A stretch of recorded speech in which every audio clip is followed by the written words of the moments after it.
प्रभु राम देव भगवान अल्लाह खुदा ईश आदि नाम एक ही शक्ति के हैं।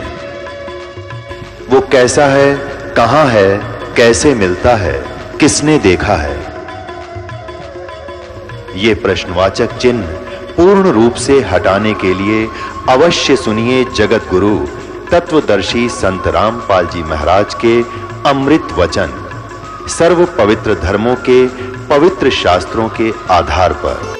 अब इस तत्व ज्ञान की रोशनी में आपको पता चलेगा कि वो उसके पूर्व जन्म के प्रारब्ध थे, वो पूर्व जन्म के संस्कारों से बनी किस्मत में लेख थे, उनको वो मिटा नहीं सके, वो गुरु और उनकी साधनाएं। और ये सतपुरुष कबीर भगवान की साधना इस दास के पास है। इससे कहते हैं संत शरण में आने से आई टले बला, और जय मस्तक में सूली हो, मृत्यु हो, वह कांटे में टल जाए। जय मस्तक में सूली हो तो वह कांटे में टल जाए, यानी थोड़ी बहुत जैसे किसी की मृत्यु होनी हो और टांग टूट गई दुर्घटना में, सारा न बचाव रह गया, टांग तो टूट जाएगी 6 महीने में, और जीवन कैसे मिले? तो इस परमात्मा की शरण में आने से आपके परिवार की रक्षा होगी। आप यहां भी सुख चाहते हो तो यही देगा आपको, ये सुख सागर है, ये पूर्ण परमात्मा है।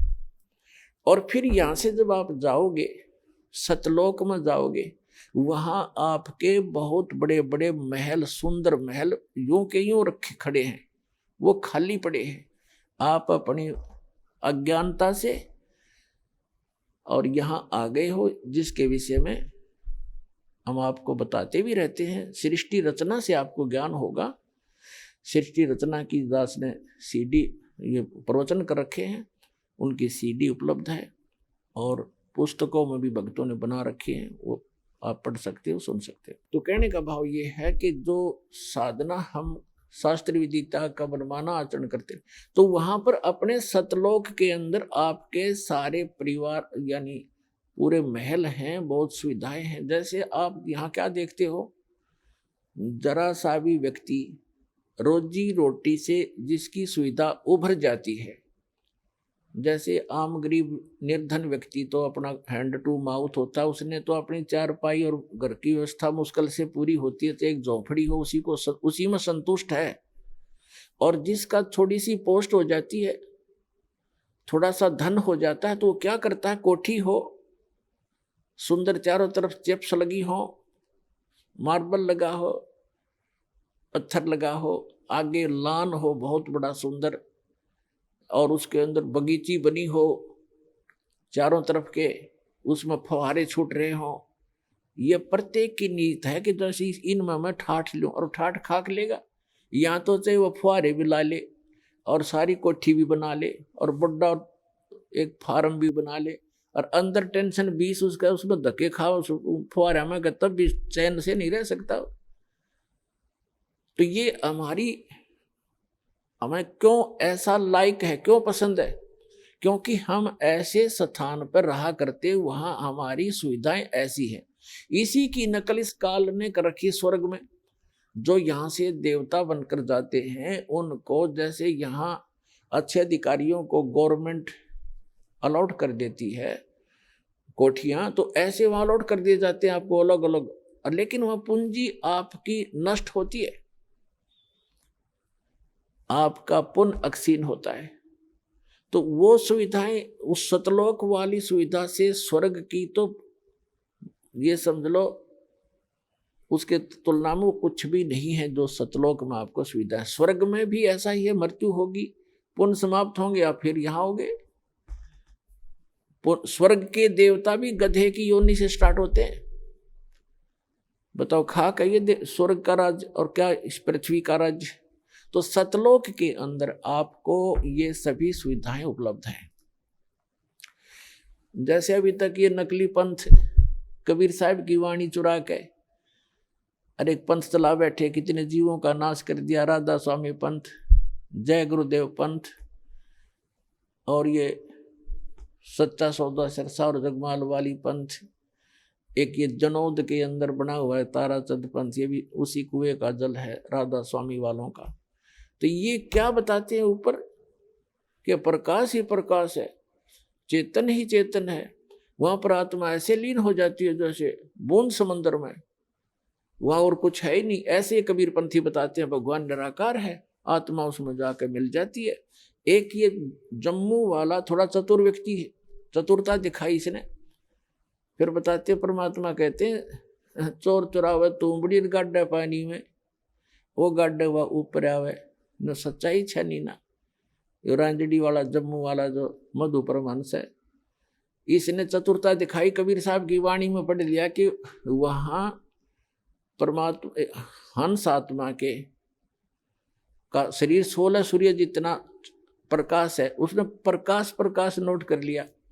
तो उसने एक अलग से सिद्धांत पेश कर दिया मन घड़ंत कि पहले परमात्मा ने एक शब्द उच्चारा, उस तो सफेद प्रकाश हो गया, उस प्रकाश में फिर परम पुरुष मिल गया, फिर वो सतलोक बन गया, अमरलोक हो गया, खाक तेरा वही की हुई रहेगा, चेतन प्रकाश हो गया फिर। और आत्मा उसमें ऐसे घूमती है जैसे बिंदु टाइप में, जैसे मछली पानी में घूमती है जल में, ऐसा ऐसी स्थिति सतलोक की बता रहा है ये जम्मू वाला रांजड़ी वाला मधु परमहंस। तो इनको कख भी पता नहीं, भक्ति मार्ग का ने डबो दिया विश्व का विश्व। तो पुणात्मा सतलोक के अंदर ऐसी सृष्टि है, उसकी नकल कर रखी काल ने यहाँ पर, नकल डुप्लीकेट। अब देखो कोई भी व्यक्ति वृद्ध होना पसंद नहीं करता। अब एक लगभग 75 वर्ष की वृद्धा, और उसको मैंने कहा बुढ़िया चली तेरा सुन ली बात अर्जी तेरी, ने बोली तने बुढ़िया दिखूं मैं, और जाड़ ने दांत उसके। मैं कहा भाई बुढ़िया कद दिखेगी, फिर मेरे समझ में नहीं आई। मैं तुझसे ज्यादा नहीं बोला, पर अपने मन में मैंने सोचा देख, वो हमें तो ज्ञान हो गया कि इस मन का स्वभाव है, क्योंकि ऐसे स्थान से आया है ये बूढ़ा होना पसंद नहीं करता। ऐसे ही एक रिटायर्ड मास्टर जी था, वो कहने लगा जी ऐसे ऐसे अभी नाम लिया मैंने आज ही, और मेरे ऐसी ऐसी गड़बड़ सी रहती है। मैं बोला वृद्ध हो गई, इतनी थोड़ी बहुत ठूं ठा तो हो ही जाती है। मैं बोला अभी बूढ़ा कहाँ हुआ, 74 साल का ही तो हूँ। अच्छा भाई बूढ़ा कद होगा फिर। तो ये स्थिति हमारे मन की है, और ये बिल्कुल ठीक है, क्योंकि और फिर मृत्यु क्यों होती है?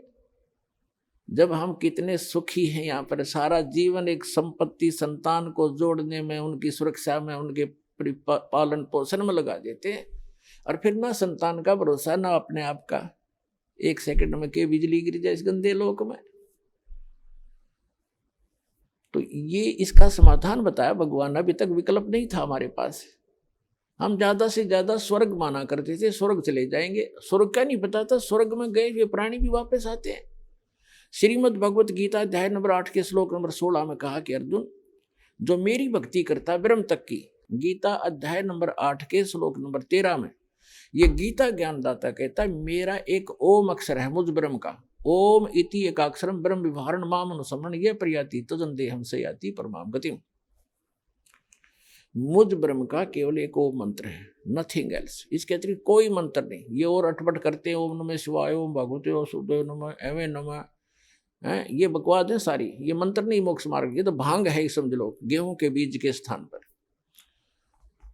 तो ये कहता है मेरा एक ओम मंत्र है, और इसका जाप करते हुए अंतिम श्वास तक जाप करता हुआ जो शरीर छोड़कर जाता है वो ब्रह्म मुझसे मिलने वाली, ओम से मिलने वाली परम गति को प्राप्त होता है।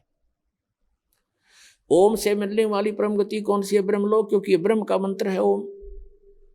गीता अध्याय नंबर 8 के श्लोक नंबर 16 में कहा है कि ब्रह्मलोक पर्यंत, ब्रह्मलोक में गए हुए प्राणी भी वापस पुनरावृत्ति में है, उनका फिर जन्म मृत्यु होता है। गीता ज्ञानदाता चौथे अध्याय के 5 और 9 श्लोक में, गीता अध्याय नंबर 2 के श्लोक 12 में, गीता अध्याय नंबर 10 के श्लोक नंबर 2 में गीता ज्ञानदाता कहता है कि अर्जुन तेरे और मेरे बहुत जन्म हो चुके हैं, तू नहीं जानता मैं जानता हूं। इससे सिद्ध है कि ब्रह्म ओम नाम का जाप करने वाले ब्रह्मलोक में गए, ब्रह्मलोक में के बाद भी जन्म मृत्यु में आए। और गीता ज्ञानदाता स्वयं कहता मेरे और तेरे बहुत जन्म मृत्यु हो चुकी है, तू नहीं जानता मैं जानता।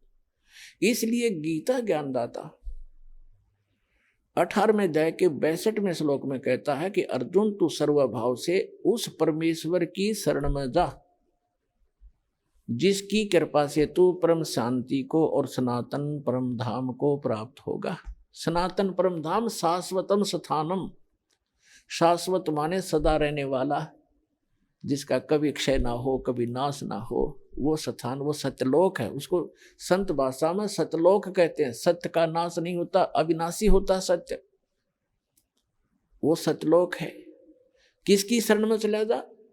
गीता अध्याय नंबर 8 के श्लोक नंबर 1 में अर्जुन ने पूछा कि हे भगवान गीता ज्ञानदाता से कि आप जी ने गीता अध्याय नंबर 7 के और श्लोक नंबर 29 में 29 में कहा है कि जो व्यक्ति जरा और मरण से छूटने का ही प्रयत्न करते हैं, जरा माने वृद्धावस्था और मरण माने डेथ मृत्यु, जो जरा और मरण से ही छूटने का प्रयत्न करते हैं, यानी संसार की किसी वस्तु की इच्छा नहीं रखते, ते ब्रह्म तत्विदु कर्षणम अध्यात्म अखिल च कर्मम, वो सारे अध्यात्म से और सभी कर्मों से और तत्ब्रह्म से परिचित हैं।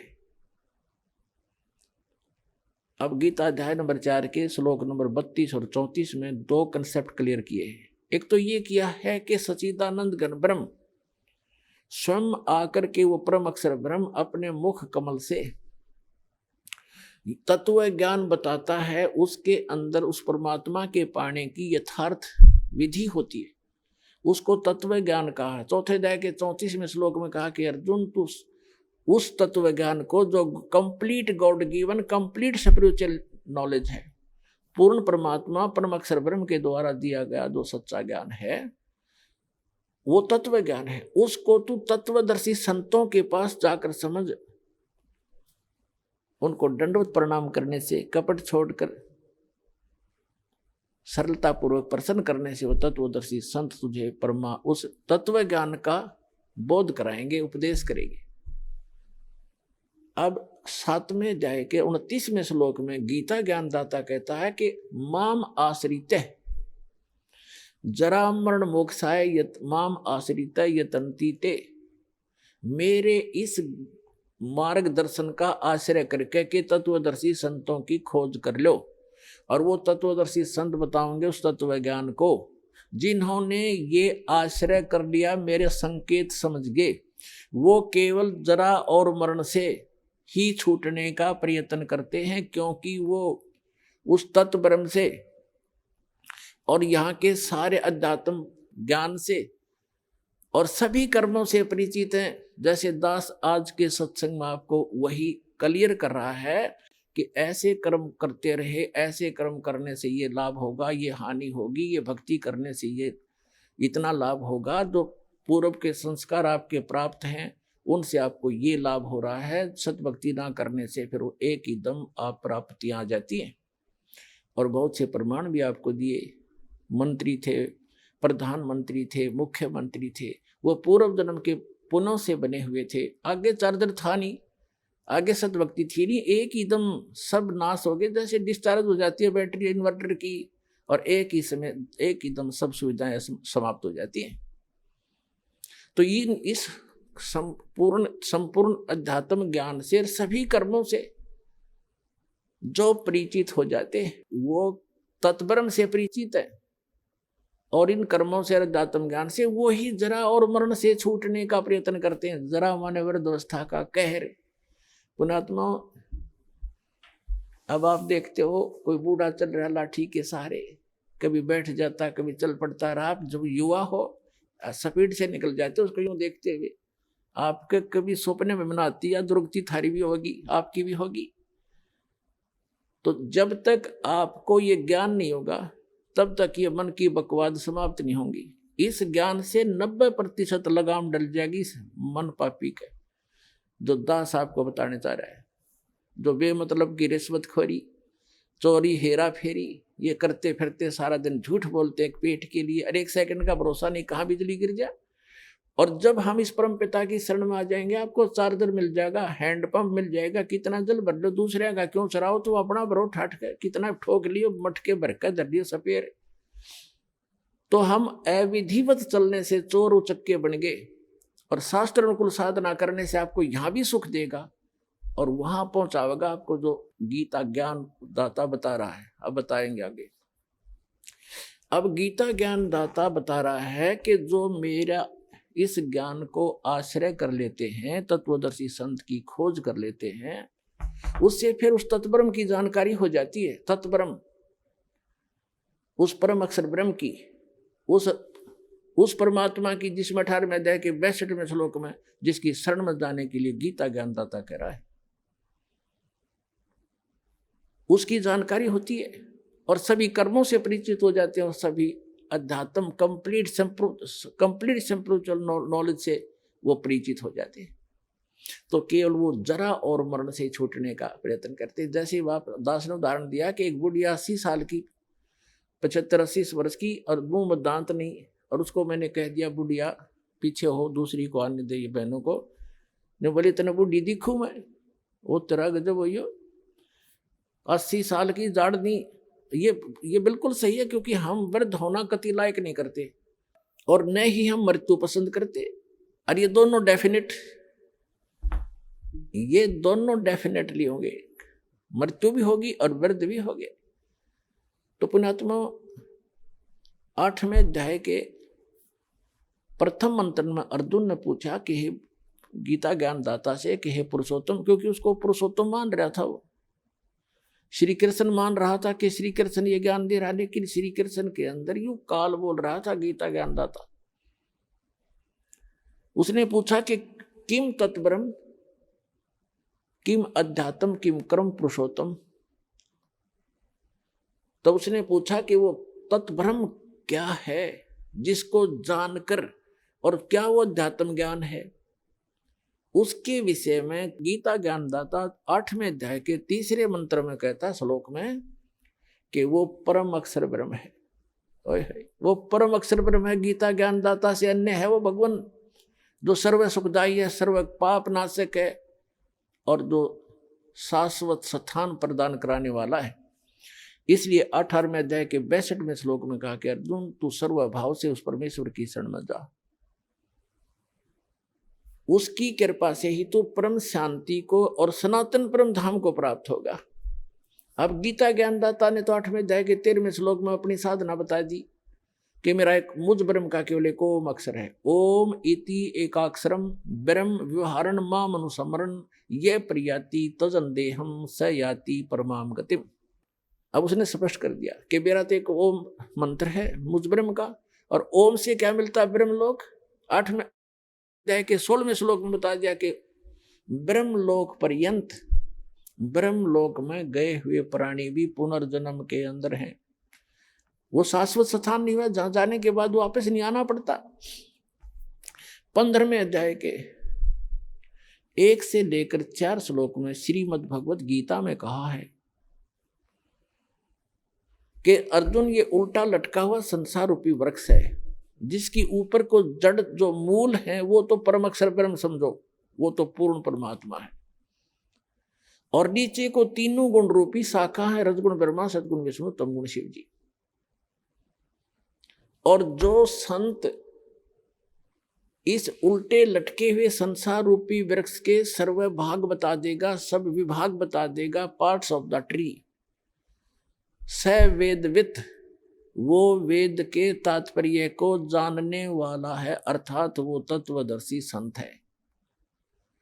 4th अध्याय के 34वें श्लोक में कहा है कि उस तत्वदर्शी संत की शरण में जा, उनको दंडोत प्रणाम करने से, कपट छोड़कर प्रश्न करने से वो तत्वदर्शी संत तुझे उस तत्व ज्ञान का उपदेश करेंगे। उसकी पहचान बताइए 15वें अध्याय के प्रथम मंत्र में, जो उल्टे लटके हुए संसार रूपी वृक्ष के सभी छंद बता देगा, सब विभाग बता देगा, सवेदवित, वो तत्वदर्शी संत है।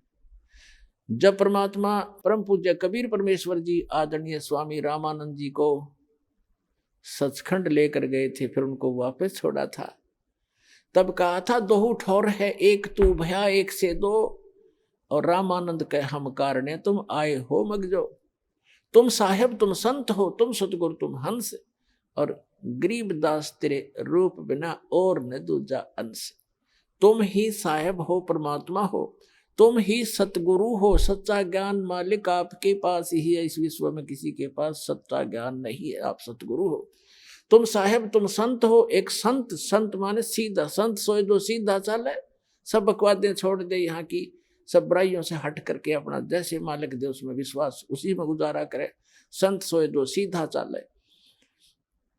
तुम साहेब तुम संत हो, तुम सतगुरु तुम हंस, यानी सब बुराइयों से बचे हुए एक सच्चे हंस, सच्चे भक्त भी आप ही ने भूमिका की है। तुम साहेब तुम संत हो, तुम सतगुरु तुम हंस, और गरीबदास तेरे रूप बिना और न दूजा अंश। तो उस सतगुरु रूप में आए हुए 600 वर्ष पहले कबीर भगवान ने ये तत्व ज्ञान बताया था उस परम अक्षर ब्रह्म ने। वो काशी के अंदर जो धानक रूप में रहे थे, दुल्हाए रूप में, वो परम अक्षर ब्रह्म थे और आज भी हैं। वो हमारे को ज्ञान देने आए थे, हमारे को एक ट्रायल देने आए थे कि संसार में घने धन की जरूरत नहीं है, जो घना इकट्ठा करता हो महामूर्ख है। कबीर साहब कहते हैं परमात्मा आपको दे जो आपके प्रारब्ध में, आपकी किस्मत में है, सहर्ष स्वीकार करो, लेकिन उसको दुरुपयोग ना करो। बीड़ी शराब मांस तम्बाकू अरे तोचले बनाने पे, नाचने और गाने पे, ब्याह के अंदर बकवाद करने पे, ये दुरुपयोग है तुम्हारा। इसको या तो दान करो और अपना सीमित सा अपना धंधा करो, जो भगवान में बाधक ना बने। तो यहाँ परमात्मा ने रहकर दिखाया था कि टोटे में भक्ति करे, सोए सही सपूत, और ये मायाधारी मस्करे ना जाने कितने जालिए ऊते। तो परमात्मा ने बताया कि वो एक रिहर्सल करके दिखाई दाता ने एक रोल किया कि भगत को इतना पर्याप्त है। घर तो 3.5 हाथ गणाते 4.25, कह कबीर जो घना चावे उसको नहीं विचार। फिर भी भगवान जो आपको दे रखा है उसमें संतुष्टि रखे और केवल माया की ही डिमांड भगवान से नहीं करे। परमात्मा कोई बालक नहीं है। डॉक्टर के पास आप चले जाते हो, अब डॉक्टर को तो सारा पता है मरीज का, जब उसके दाखिल हो गया, वो एडमिट हो गया, अब मरीज अपना दर्द तो बता सके है, लेकिन डॉक्टर ने कौन सा इलाज पहले करना वो तो डॉक्टर जानता है। अब जैसे आपका एक्सीडेंट हो गया, डॉक्टर के पास चले गए, आपका रक्त बह रहा है, ब्लड निकल रहा है, ब्लीडिंग हो रही है, उधर से आपकी टांग में पीड़ा हो रही है, तो वो डॉक्टर आप बेशक चिल्ला रहे होगे लेकिन पहले ब्लड को रोकेगा कि ब्लड बह गया तो ये मर जाएगा, या टांग की चीज तो फिर बंद कर दूंगा, तो पहले वो ब्लड बंद करेगा ताकि आपका जीवन नाश ना हो, वो दर्द फिर हो जाए खत्म।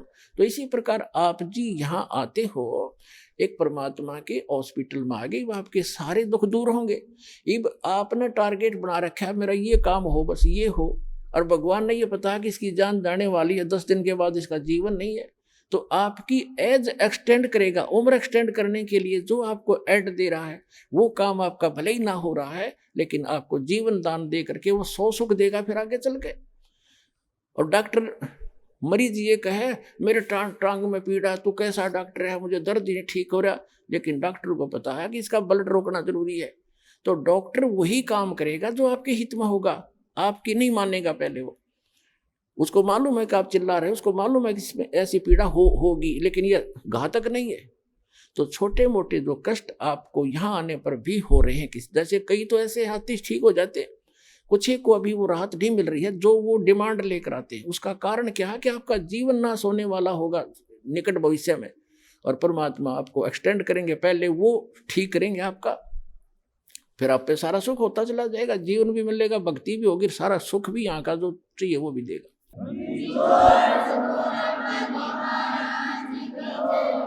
तो प्रसंग चल रहा है कि हम गीता अध्याय नंबर 15 के श्लोक नंबर 1 से 4 में ये स्पष्ट किया है कि उल्टे लटके हुए संसार रूपी वृक्ष को जो जानता है स वेदवित, वो तत्वदर्शी संत है, वो वेद के तात्पर्य को जानने वाला यानी ज्ञान युक्त है, वो तत्व ज्ञान युक्त है। तो वो ज्ञान स्वयं भगवान ने बोला करके 600 वर्ष पहले, जिसको हम एक जुल्हा एक धानक कहा करते थे। पुण्यात्माओं, ये आपके पिता हैं, पूरे विश्व के सभी आत्माओं के हमदर्द हैं। हमारे लिए ये कैसे वेशभूषा में यहाँ रहा करते थे और कैसा रोल करते थे, और पूरे ब्रह्मांडों का संचालन भी वो एक झोंपड़ी में बैठकर किया करते थे। उसकी समर्थता से जब आप परिचित होगे तब आपको पता चलेगा सचमुच हम भगवान को छोड़कर अन्य की जो साधना कर रहे थे वो मोक्षदायक भी नहीं थी, सुखदायक भी नहीं थी। तो क्या बताया परमात्मा ने, अक्षर पुरुष एक पेड़ है जो पृथ्वी से बाहर दिखाई देता, उसको पूरे सभी विभाग सहित उसको पेड़ बोलते हैं, ट्री बोलते हैं, वृक्ष कहते हैं, दरखत कहते हैं, रूख कहते हैं। और उसकी जो नीचे का जो हिस्सा है जड़, वो प्रोक्ष है, वो गुप्त है। तो इसको उल्टा कर लीजिए, ऊपर को जो जड़ है वो संसार रूपी वृक्ष की, तो वो जड़ तो समझो पूर्ण परमात्मा है। और उस पूर्ण परमात्मा ने आके बताया है कि अक्षर पुरुष एक पेड़ है और सरपुरुष वा की डार, ज्योत निरंजन जिसके कहते हैं सरपुरुष, और तीनों देवा शाखा है ये पात रूप संसार। ये देखिएगा एक संसार रूपी वृक्ष का चित्र दिखाते हैं। ये पृथ्वी से बाहर जो दिखता है समझो,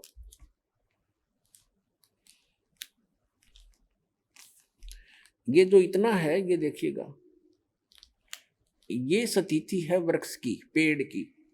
परमात्मा ने खुद बताया कि अक्षर पुरुष एक पेड़ है, ये सारा एक पेड़ है और इसका तना जो है ये अक्षर पुरुष है और सरपुरुष या की डार और तीनों देवा शाखा हैं ये पात रूप संसार। आप जी यहां पर हैं नीचे और ये अक्षर पुरुष है, ये तना है,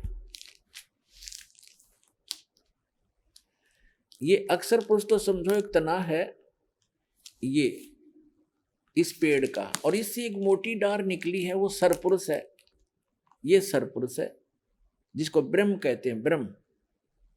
और ये तीनों देवा, इसके तीन पुत्र हैं, इसकी तीन शाखाएं हैं, रजगुण ब्रह्मा जी, सतगुण विष्णु जी, तमगुण शिव जी और पात रूप संसार। अब ये तो उस परम पिता ने आके बता दिया कि अक्षर पुरुष एक पेड़ है और निरंजन वा की डार, ये सरपुरुष वा की डार और तीनों देवा शाखा है ये पात रूप संसार।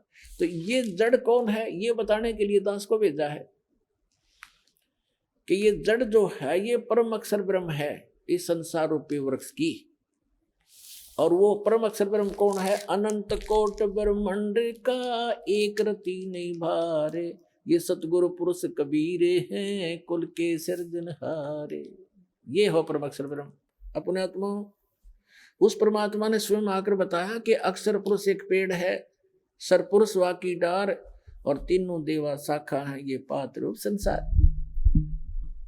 तो गीता अध्याय नंबर 15 के श्लोक नंबर 1 में कहा कि जो संत, जो व्यक्ति संसार रूपी वृक्ष के इन सभी पार्ट्स को बता देगा, छंद को बता देगा, स वेदवित, तो तत्वदर्शी संत। उसके पश्चात 15वें अध्याय के 4थे श्लोक में कहा उसके पश्चात परमेश्वर के उस परम पद की खोज करनी चाहिए। जब तत्वदर्शी संत मिल जाए उस तत्व ज्ञान से, गीता अध्याय नंबर 15 के श्लोक नंबर 1 से 4 का निष्कर्ष दास बताने जा रहा है।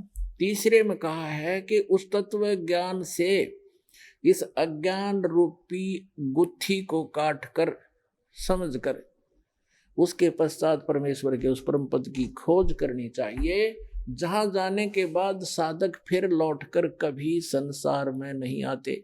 और गीता ज्ञानदाता कहता है कि जिस परमेश्वर से संसार रूपी वृक्ष की ये प्रवृत्ति विस्तार को प्राप्त हुई है, यानी जिसने सब ब्रह्मांडों की रचना की है, केवल उसकी भक्ति करना और की नहीं।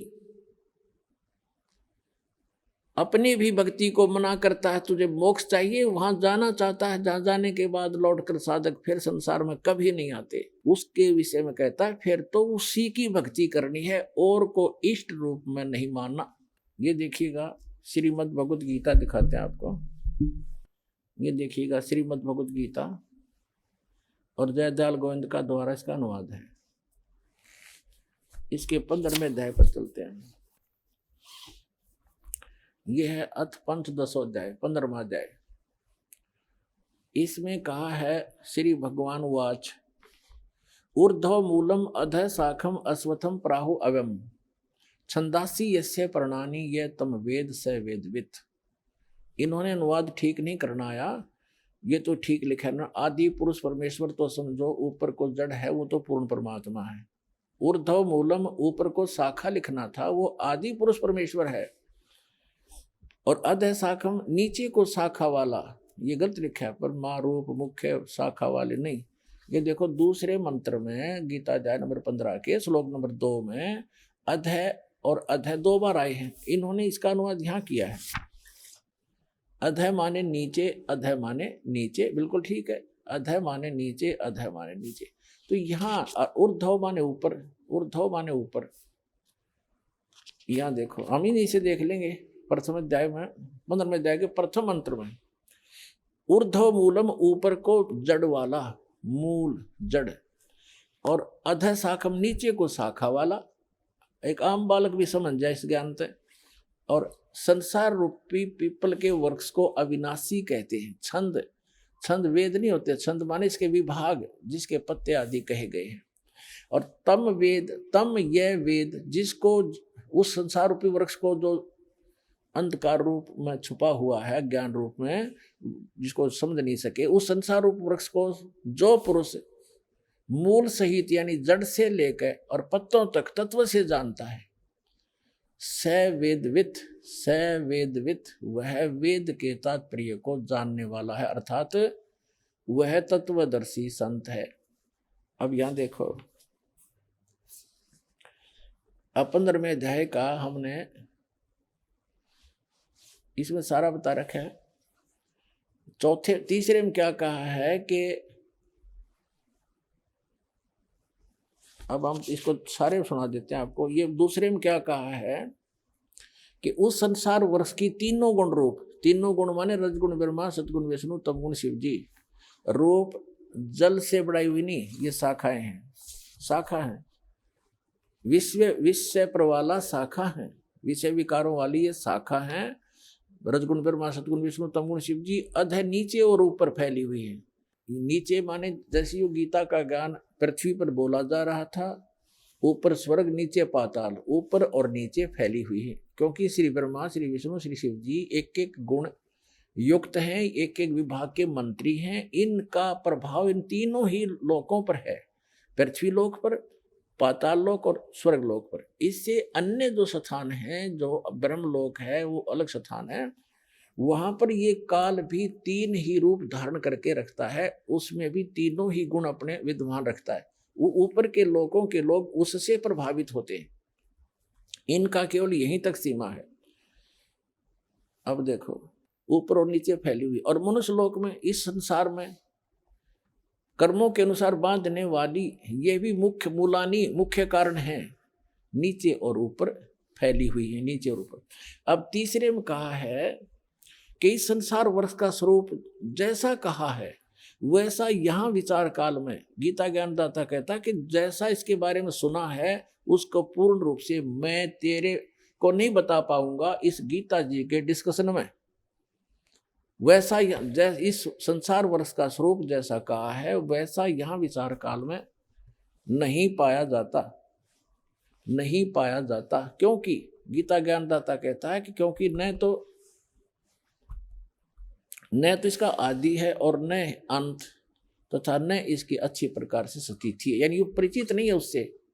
इसलिए इस अहमता, इस सुविरुद्ध मूलम, इस दृढ़, अब जैसे संसार रूपी वृक्ष का ऊपर को जड़ जो स्थान है वो सतलोक, अलखलोक, अगमलोक, अकैलोक, ऊपर क्या जो पोर्शन है सारे तीन चारों लोक वो अविनाशी स्थान है। इसलिए सुदृढ़ मूल कहा, वो मूल जो है वो अविनाशी है, वो शाश्वत है। तो उस संसार रूपी वृक्ष के उस दृढ़ रूपी मूल वाले, यानी जो कभी नाश में नहीं आता, वो जड़ रूपी स्थान, वो भगवान समझो, स्थान और भगवान, यानी वहां का लोक भी अविनाशी, वहां का भगवान भी अविनाशी, वहां के गए हुए प्राणी भी अविनाशी। ये देखो, सुविरुद्ध मूलम, उस अहमता ममता नहीं, उस अति दृढ़ मूल वाले, यानी उस अविनाशी मूल स्थान, जड़ रूपी स्थान वाले संसार रूपी पीपल के वृक्ष को दृढ़ असंग शस्त्रेण छित्वा, इन्होंने यहां गलत कर दिया, वैराग रूप शस्त्र द्वारा नहीं, उस तत्व ज्ञान रूपी शस्त्र द्वारा काट कर उसको समझ कर उसके बाद चौथे श्लोक में कहा है, 15वें अध्याय के चौथे श्लोक में कहा है, ये 15वां अध्याय चल रहा है, 15वां अध्याय, यहाँ हमारे चौथा श्लोक पढ़ रहे हैं। उसके पश्चात उस परम पद रूप परमेश्वर को भली भांति खोजना चाहिए, जिसमें गए हुए पुरुष यानी साधक फिर लौटकर संसार में नहीं आते, उनका जन्म मरण फिर नहीं होता, और जिस परमेश्वर से इस पुरातन यानी आदि संसार रूपी वृक्ष की, यानी जिसने सारे ब्रह्मांडों की रचना की है, प्रवृत्ति विस्तार को प्राप्त हुई है, उसी आदि पुरुष नारायण के मैं शरण हूं, ऐसा निश्चय करके उस परमेश्वर का ही मनन और निधि ध्यान करना चाहिए। परपदे माने उसकी पूजा करनी चाहिए। गीता ज्ञानदाता ने स्पष्ट कर दिया कि मेरी भक्ति करने से तुझे वो शाश्वत स्थान नहीं मिल सकता। उसके लिए गीता अध्याय नंबर 17 के श्लोक नंबर 23 में गीता ज्ञानदाता ने संकेत दिया है कि उस सच्चिदानंद घन ब्रह्म की साधना के 3 मंत्र हैं उसके पाने के। ओम तत्सत इति निर्देश ब्रह्मण त्रिविद समर्थ ब्राह्मणा तेन वेदा च यगा च विहिता पुरा। उस सच्चिदानंद घन ब्रह्म के को पाने का, उसके सत भक्ति करने का केवल ओम तत्सत ये 3 मंत्र का निर्देश है। निर्देश माने नथिंग एल्स, फाइनल फैसला, उसके अतिरिक्त अग्रम अग्रम समाप्त, ये निर्देश है, डायरेक्शन है, आदेश भी है और ये राय भी है। सच्चिदानंद घन ब्रह्म को पाने का, उस परम अक्षर ब्रह्म को, उस सुख स्थान को पाने का ये 3 मंत्र की मजदूरी है, स्मरण है इसका 3 मंत्र का। ओम तत्सर्वपुरुष का गीता अध्याय नंबर 15 के श्लोक नंबर 16 और 17 में 3 पुरुष बताए, एक सर्वपुरुष, एक अक्षर पुरुष और तीसरा परम अक्षर पुरुष यानी परम अक्षर ब्रह्म। तो आपको पूरा डिटेल बताई दी है पूरा उल्टे लटके हुए संसार रूपी वृक्ष की। तो परम अक्षर ब्रह्म तो उसकी जड़ समझो, मूल है जो सबका धारण पोषण करता है। तो गीता अध्याय नंबर 15 के श्लोक नंबर 16 में कहा कि 2 पुरुष हैं, सर्वपुरुष और अक्षर पुरुष, और ये दोनों नासवान, इनके अंतर्गत जितने प्राणी वो भी नासवान है। जीवात्मा किसी की नहीं मरती, वो तो गधे कुत्ते की भी नहीं मरती। फिर 15वें अध्याय के 17वें श्लोक में तुरंत कहा कि उत्तम पुरुष है तू अन्य, पुरुषोत्तम सही भगवान तो इन दोनों से, सर्वपुरुष और अक्षर पुरुष है, कोई और है जिसको परमात्मा कहा जाता है, और जो तीनों लोकों में प्रवेश करके सबका धारण पोषण करता है, वो अविनाशी परमेश्वर है। यानी संसार रूपी यानी वृक्ष की का धारण पोषण किससे होता है? मूल से होता है, जड़ से होता है, और जड़ वो परम अक्षर ब्रह्म है। तो परम अक्षर ब्रह्म वो कबीर भगवान जो है वो सबका धारण पोषण करने वाला वही है। तो यहाँ क्या बताया है कि उस ओम तत्सत, ओम जो है, ओम तो मंत्र है ब्रह्म का जिसको सर्वपुरुष कहते हैं, और तत् है ये अक्षर पुरुष का जिसको परब्रह्म भी कहते हैं। ब्रह्म से नेक्स्ट ब्रह्म, परब्रह्म दूसरा, और तीसरा जो मंत्र है सत्य, वो परम अक्षर ब्रह्म का है, वो परम अक्षर पुरुष का है। तो ये तीनों मंत्र इस दास के पास उपलब्ध हैं। इन तीनों मंत्रों की मजदूरी करनी है, इसकी साधना करनी है। कोई अभी तक ये मार क्यों खाते रहे कबीर पंथी? ये इन मंत्रों का जाप नहीं करते थे जो दास आपको प्रथम बार देता है। ये कहते हैं तो ब्रह्मा विष्णु महेश की पूजाएं हैं, हम क्यों करें, हम तो सतपुरुष की साधना करेंगे। ऐसे ही ये बात बिगड़ी रही। ये साधना नहीं, ये तो यहाँ के मालिक है। बताओ, हम जिस क्षेत्र में रह रहे हैं और वहाँ के तहसीलदार या वहाँ के SHO या किसी और से खस्सें और उनका जो टैक्स जो भी उनका है वो नहीं दें, तो हमें लाभ कैसे मिलेगा? मजदूरी, जैसे हमने बिजली वालों से ले रखा है, बिजली ले ली बिजली विभाग से, टेलीफोन ले लिया टेलीफोन विभाग से, और जब उनका कर्जा उसको देंगे नहीं, टैक्स उनका रेंट नहीं देंगे तो वो सुविधा बंद कर देंगे हमारी। इसमें के एहसान किया। तो हम मजदूरी कर रहे हैं यहाँ की सुविधा प्राप्त करने के लिए, और कुछ धन डिपॉजिट कर रहे हैं जो हमें आगे अपने सब लोग जाने के लिए। तो ये इनकी पूजा नहीं है। हम कोई बैंक से किसी से, जैसे टेलीफोन वालों से टेलीफोन सुविधा ले रखी है, मोबाइल फोन ले लिया, तो उनसे हम अपनी जो मजदूरी करके उनको दे रहे हैं, उनका किराया रेंट, उसका बिल भर रहे हैं तो वो उनकी पूजा नहीं करे, वो हमें आवश्यकता है, इसलिए उनसे मेल रखना भी हमारे एक सभ्यता शिष्टाचार है। तो ये सभी ब्रह्मा विष्णु महेश भी एक यहाँ के अधिकारी हैं। ये इनके सत्र का जो लाभ है यही देंगे उसको, और उसकी विधि बताई है कि इनका ये ऐसे ऐसे आपने ये बिल भरना पड़ेगा, इसकी मजदूरी ये है, इस मजदूरी से वहां आपको ऑटोमेटिक कनेक्शन मिला रहेगा, ऐसा सिस्टम भगवान का। तो यहाँ ओम तत्सत, ये तीन इन पुरुषों की भक्ति है, सरपुरुष, अक्षर पुरुष और परम अक्षर पुरुष की। तो गीता ज्ञानदाता कहता है कि उस परमात्मा की शरण में जा जिसके तीन मंत्र की भक्ति है, सचिदानंद घन ब्रह्म के पाने की केवल तीन मंत्र का निर्देश है। गीता अध्याय नंबर 8 के श्लोक नंबर 5 और 7 में गीता ज्ञानदाता अपनी साधना बताता कि मेरी भक्ति कर मुझे प्राप्त होगा, लेकिन युद्ध करना पड़ेगा, शांति नहीं हो सकती। जहां युद्ध है वहां शांति खाक है। तो कहता है तूने युद्ध करना पड़ेगा, यदि तुझे परम शांति चाहिए तो 18वें अध्याय के 66वें श्लोक में कहा कि उसकी शरण में जा, उस परम अक्षर ब्रह्म की शरण में। उस परम अक्षर ब्रह्म का मंत्र बता दिया 23वें श्लोक में, और अब 8वें अध्याय के 8, 9, 10 श्लोक में गीता ज्ञानदाता कहता है कि उस परम अक्षर ब्रह्म की भक्ति करेगा तो उसको प्राप्त होगा, जहां जाने के बाद साधक फिर लौटकर कभी संसार में नहीं आता। तो वहां सारी सुख सुविधाएं हैं। पुण्यात्माओं, आपका सौभाग्य है, धन है आपके माता पिता जिनसे जन्म हुआ, ऐसे समय में अपना कल्याण कराओ, भक्ति करो और मोक्ष पाओ। बोलो सतगुरुदेव।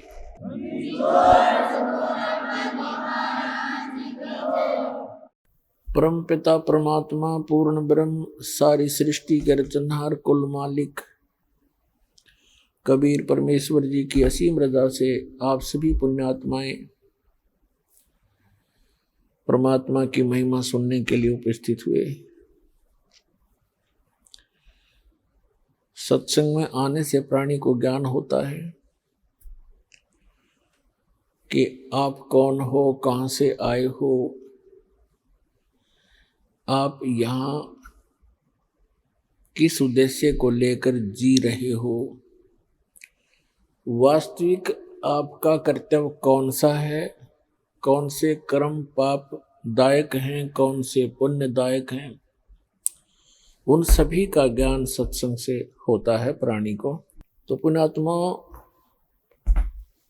परमेश्वर पूर्ण ब्रह्म सत्य पुरुष परम अक्षर पुरुष परम अक्षर ब्रह्म कहो, अल्लाहु अकबर कहो, ग्रेट गॉड कहो, इसे कंप्लीट गॉड कहो, ये पूरे ब्रह्मांडों का, संपूर्ण जगत का, सभी आत्माओं का ये जनक है, सबका क्रिएटर है।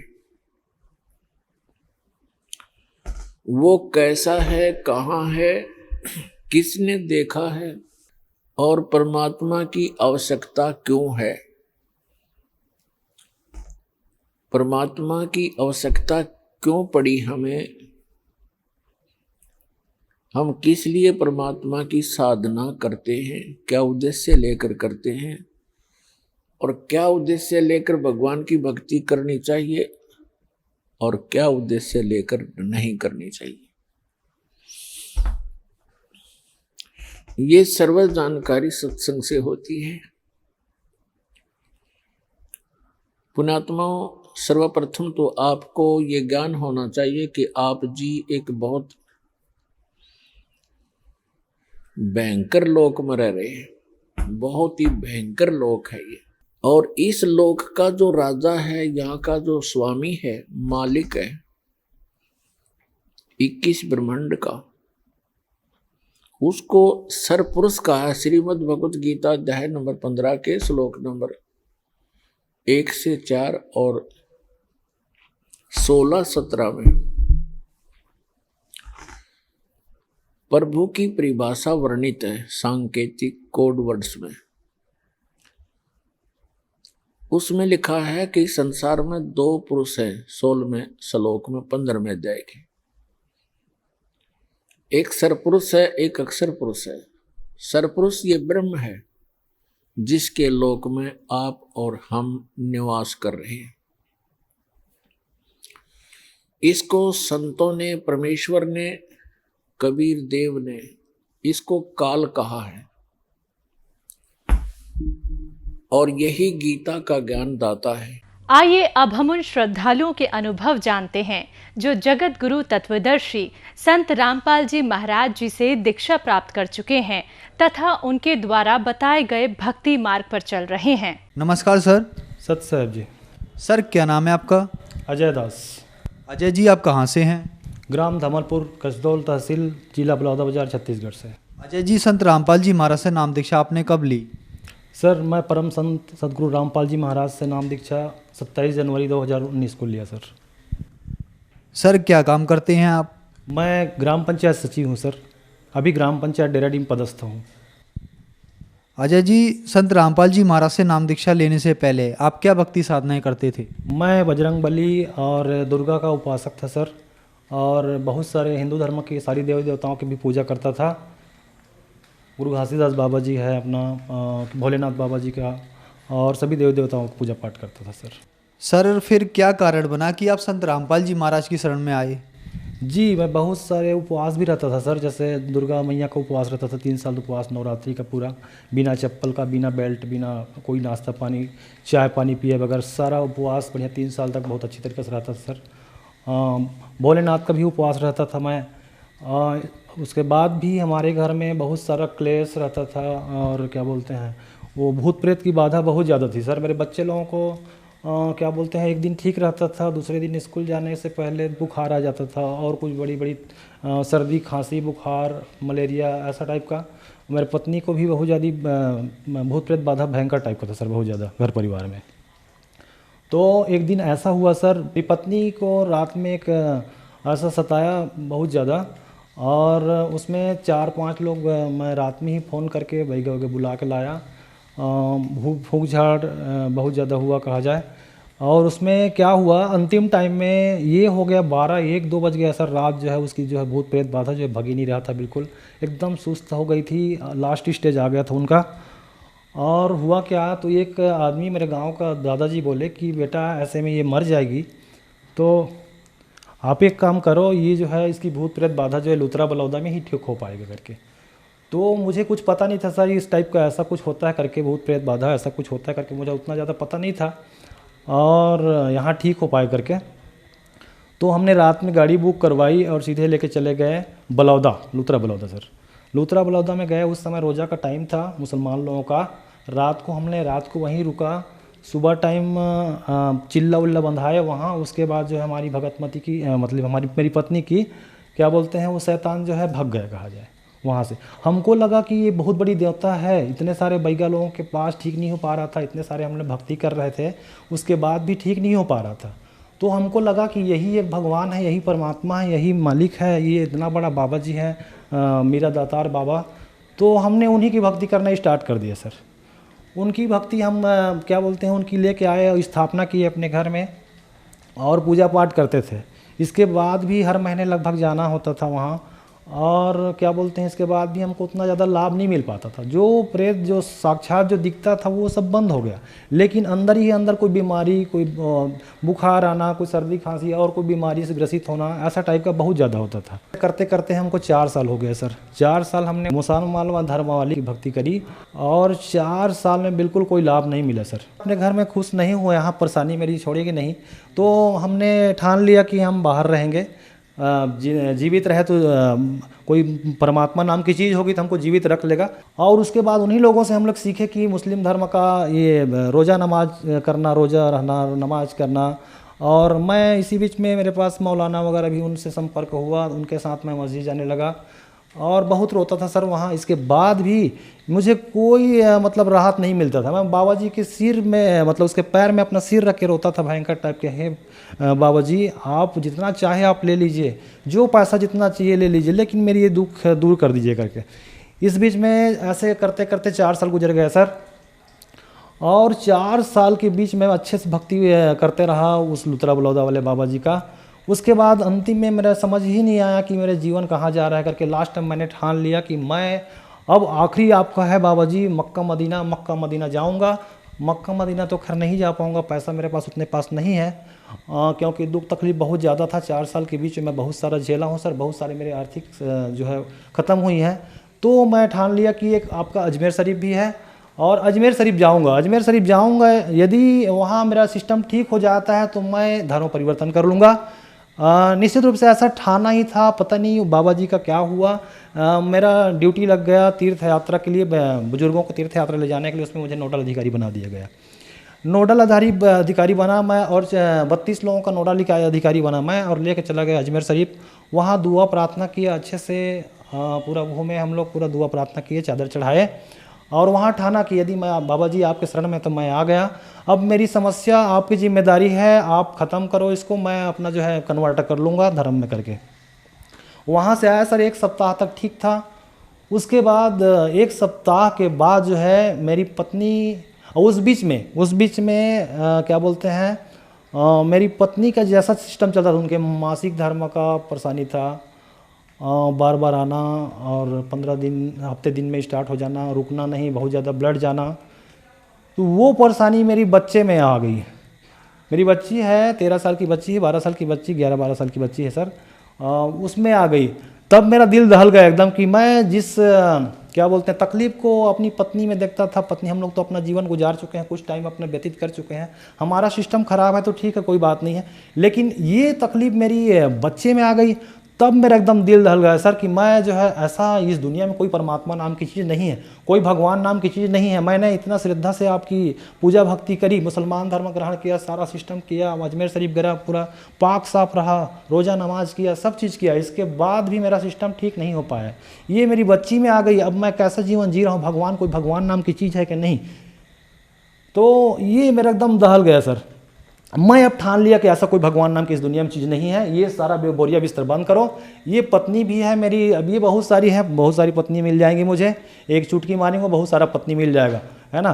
तो ये मैं पत्नी को भी छोड़ने का ठान लिया था सर। इस 4 साल के बीच में मेरी पत्नी को थायराइड था, सिकलिन का परेशानी था, उनकी बच्चेदानी की परेशानी थी, उनको महीना का प्रॉब्लम था, मेरे बेटे को, बड़े बेटे को, मेरे क्या बोलते हैं, उनको भी सिकलिन था। सिकलिन एक बीमारी है जिसमें ब्लड नहीं बनता है सर, ब्लड चढ़ाना पड़ता है लगातार। डॉक्टर साहब बोले कि लगातार टेबलेट आपको खाना पड़ेगा, दवाई खिलाना पड़ेगा करके, ठीक होना मुश्किल है इसका, ज़िंदगी भर दवाई खिलाना पड़ेगा इसको करके। मेरे पिताजी को श्वास की बीमारी था और उनको हाइड्रोसिल के वो था, पथरी भी था उसको, और क्या बोलते हैं, मुझे पथरी था सर 11.9 mm का, दोनों साइड पथरी था, 11.9 mm का था पथरी। सर आपके बताने अनुसार आप पर दुखों का पहाड़ टूटा हुआ था, आपको इतनी सारी बीमारियां थी कि यहाँ पर गिनाना भी मुश्किल है। को और आपके बच्चों को भी ऐसी लाइलाज बीमारियां थी, जिसे डॉक्टर ने भी कह दिया था कि जब तक आप जिंदा रहेंगे तब तक इनको दवाई खानी पड़ेगी। आप बहुत सारे मंदिरों में गए, बहुत सारे देवी देवताओं के पास गए, उनसे आपको कोई लाभ नहीं मिला। आखिरकार आप हारकर मुसलमान धर्म में कन्वर्ट हुए। मुसलमान धर्म की सभी साधना इबादत आपने की, लेकिन फिर भी आपको कोई लाभ नहीं हुआ। आखिर में आप थक गए, आप नास्तिक हो गए कि भगवान है ही नहीं। तो फिर आपको संत रामपाल जी महाराज के बारे में कैसे पता लगा? जी, मेरी बहन की उसकी सास, उनके ससुर जो है 2013 से नाम दीक्षा लिए हुए हैं परम संत सदगुरु रामपाल जी महाराज का। उस 4 साल के बीच में मुझे बताते थे सर बीच में कि ये ऐसा भक्ति है, पूर्ण मोक्ष का लाइन है, परमात्मा आए हुए हैं, उनसे ये ज्ञान गंगा पुस्तक पढ़िए और नाम दीक्षा लीजिए, सारा बीमारी सब ठीक हो जाएगा। मुझे यकीन नहीं होता था सर, मैं जिस दुनिया को छोड़ के आया हूँ बाबा भैया के चक्कर में बिल्कुल नहीं पड़ूंगा करके। परम संत सदगुरु रामपाल जी महाराज को बहुत बुरा भला कहता था कि ऐसे सारे संत हैं, जैसे राम रहीम है, आसाराम बापू जी हैं, इसी प्रकार से संत रामपाल जी महाराज भी होंगे सब, ऐसा करके मुझे बिल्कुल विश्वास नहीं होता था।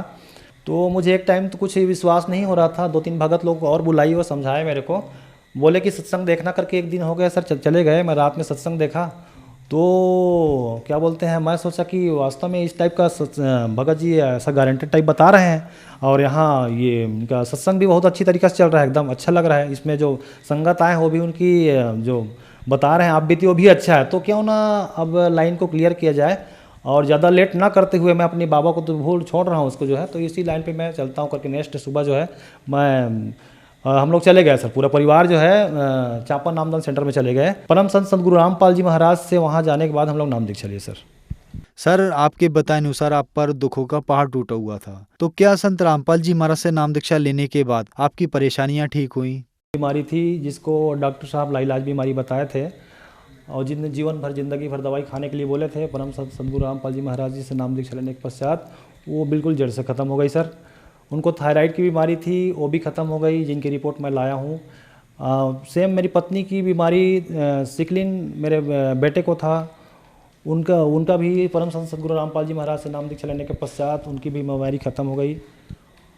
और मेरा पथरी था सर 11.9 mm का, दोनों साइड पथरी था, लेफ्ट किडनी राइट किडनी में। डॉक्टर ने बताया था इनके ऑपरेशन करना पड़ेगा, ऐसे ही बीमारी ठीक नहीं हो पाएगी, बहुत बड़ी साइज हो गई है।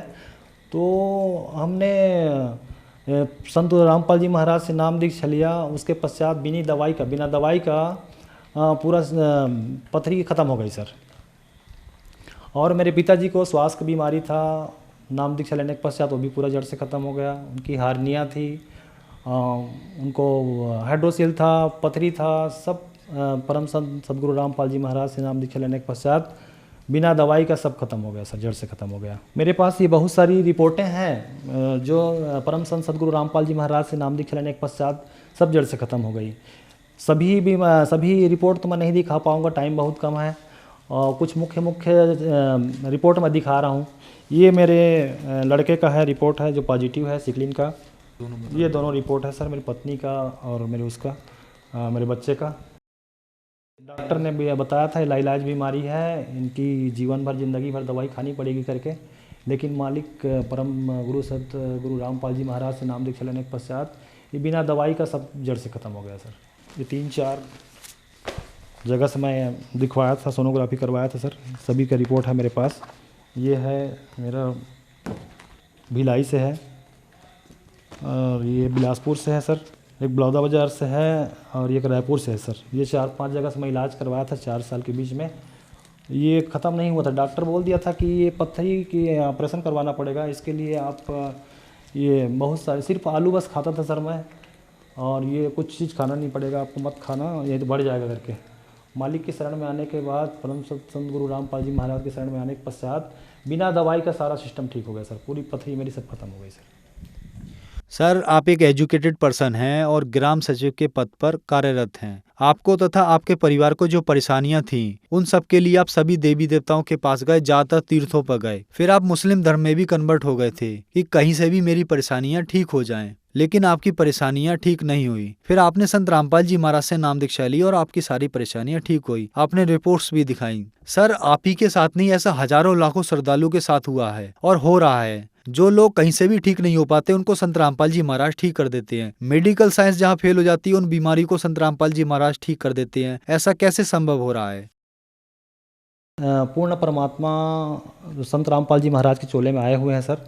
वो सभी सदग्रंथों से प्रमाणित ज्ञात बताते हैं, जैसे बाइबल है, कुरान है, गीता है, पुराण है, वेद है, समस्त सदग्रंथों को खोल के दिखाते हैं कि सद्भक्ति ये है, इस टाइप की भक्ति करना चाहिए तो हमें वो परमात्मा प्राप्ति होगी, और परमात्मा प्राप्ति होगी तो निश्चित रूप से हमारी सारी कष्ट और सारी बीमारियां, सारे दुख सब दूर होंगे सर। सर जो श्रद्धालु आज आपको देख रहे हैं और वो भी किसी न किसी तरीके से परेशान हैं, उनके लिए आप क्या कहना चाहेंगे? मैं समस्त मानव समाज से निवेदन करना चाहूँगा सर, प्रार्थना करना चाहूँगा कि परम संत सद्गुरु रामपाल जी महाराज पूर्ण परमात्मा हैं, परमात्मा के संत रामपाल जी महाराज के चोले में आए हुए हैं। आज 13-14 चैनल में उनका सत्संग चलता है, उनकी पुस्तक सेवा होती है, तो मानव समाज से मैं निवेदन करना चाहूँगा पुस्तक पढ़ें, सत्संग देखें, ज्ञान समझें और परम संत सद्गुरु रामपाल जी महाराज से नाम दीक्षा लें और अपना कल्याण करवाएं। धन्यवाद सर। सत साहिब।